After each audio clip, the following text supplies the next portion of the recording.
En el fascículo de esta semana, que es el fascículo número 13, hablamos acerca del Perú y la Gran Depresión luego del crack de 1929. La estrepitosa caída de la Bolsa de Valores de Nueva York, conocida como el crack de 1929, fue el punto de partida de un largo periodo de profunda crisis en los Estados Unidos y en el mundo. El Perú no fue ajeno al impacto. Es decir, hace casi 100 años, el Perú y en general el mundo ya era bastante dependiente de los Estados Unidos. Algo que pasa en Estados Unidos el día de hoy tiene una repercusión en todo el mundo y en ese entonces ya se vivía esta dependencia hacia el país norteamericano. El Perú, uno de los países que había comenzado a intensificar su intercambio comercial y adopción de créditos con los Estados Unidos, no escapó a los efectos negativos de la histórica debacle económica que significó el crack de 1929 cuando cayó la importante bolsa de los Estados Unidos, la de Nueva York para ser precisamente.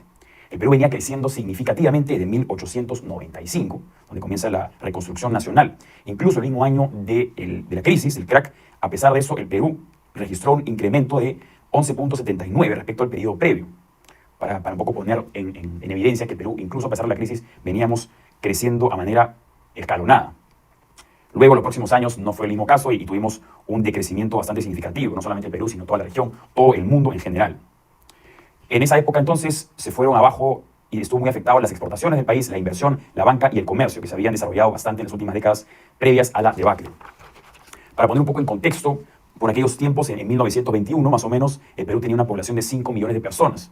Para 1940 habíamos aumentado ya casi en 2 millones. Estábamos en 7.023.000 personas. El Perú tenía un alto nivel de analfabetismo. En la década de 1930, el 67% de la población adulta estaba en esta condición.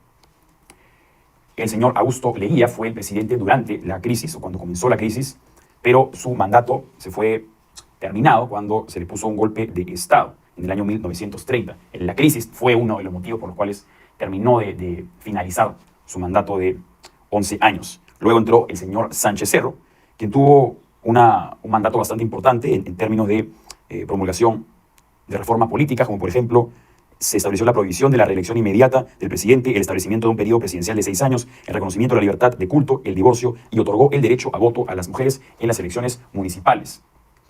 Lamentablemente, el mandato del señor Sánchez Cerro se vería frenado cuando fue asesinado en el año 33, para luego ser sucedido por el señor Óscar Benavides. También fue un momento importante para el cambio monetario. Estábamos entre la libra de oro y el sol de oro.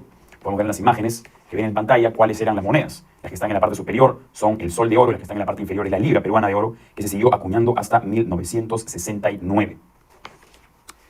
La vida y la industria en tiempos difíciles. La Gran Depresión provocó severos problemas del empleo en el Perú. Sin embargo, a partir de 1933 se fomentó la industria pequeña y mediana.